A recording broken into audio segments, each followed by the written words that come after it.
ছুটির দিনে বাজার পরিস্থিতি জানাতে যুক্ত হচ্ছেন সহকর্মী শেখর আজাদ। তিনি আছেন রাজধানীর হাতিরপুল কাঁচা বাজারে। শেখর, আজকের বাজার পরিস্থিতি আমাদের জানাবেন। আমি আছি হাতিরপুল কাঁচা বাজারে। হাতিরপুল কাঁচা বাজারে আমি সকাল থেকে লক্ষ্য রাখছি।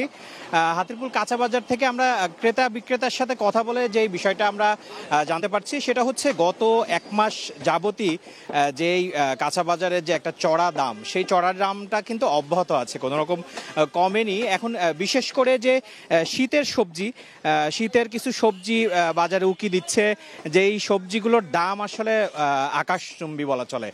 যেমন আমি উল্লেখযোগ্য যেটা বলতে চাই সেটা হচ্ছে শিম এসেছে বাজারে, যে এই শিমের দাম 180 থেকে 200 টাকা কেজি। পাশাপাশি যে হচ্ছে এটা যে ফুলকপি এবং বাঁধাকপি যেটা আছে, ফুলকপি বাঁধাকপি প্রায় হচ্ছে এক পিস 70 থেকে 80 টাকা করে বিক্রি হচ্ছে। এবং পাশাপাশি যে অন্যান্য সবজি, করলা, তারপরে হচ্ছে পটল, তারপরে কাঁকরোল, এইগুলো মোটামুটি 70 থেকে 80 টাকা কেজি বিক্রি হচ্ছে। এবং এটা অব্যাহতভাবেই যে চড়া দামটা সেটা আছে। আর এমনি মাছ মাংসের কথা যদি বলি, মাছ মাংস আসলে আগের মতোই দাম আছে।